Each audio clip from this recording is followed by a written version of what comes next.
Okay, so with the function set up that when we click the button, it's going to activate this function get data, and we're going to tell it what to do now. So first thing we want to do is we want to create a connection to this particular place in Firebase. So create a connection here. If we go back to my real-time database and have a look in here, I want to connect to this kind of folder name, temp_readings. So I want to connect to that, and to do that, so create a connection to the folder, as I call it, or node if you want to be exact, temp_readings. Oh, again, names have to be exact here. So to do that, what I'm going to do is I'm going to use the variable const, or even let. Let might be a good one to use this time.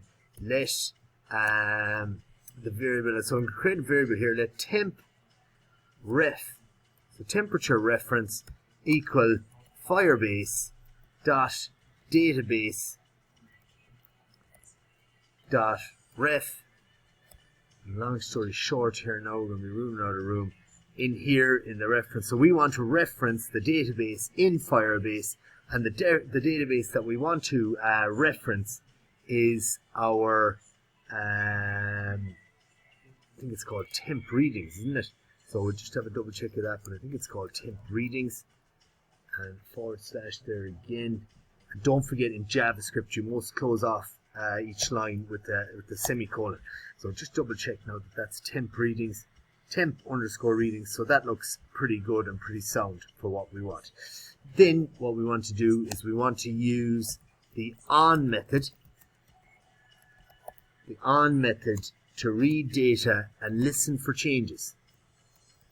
Because JavaScript is dynamic, you want to be able to listen for any changes that go on, such as, you know, if you click your microbit and something changes, or that, whatever the case may be, power cuts, or, you know, you might have your code done or your microbit done in such a way that you might press one button and then press another, and so it has to be ready to listen for those changes.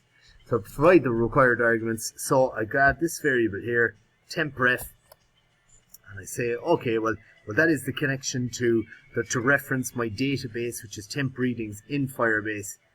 And I'm going to say, we're going to turn that on and get it ready for listening. And we need to provide two arguments here. We need to provide the argument child added, and we need to also provide an argument snapshot. So what this actually does here, it's quite unusual. It's kind of saying that, right, where we are in the database. So each time it goes in, it's going to grab this temperature and it's going to take a snapshot of this child that was added. It's going to take a snapshot of it and return it to us. And so what we need to do now is, so that's an actual function itself. And we're going to deal with that function in the next video called, to do with this snapshot function here. So we're going to deal with that. Don't forget also to put in your semicolon there, or it may not work.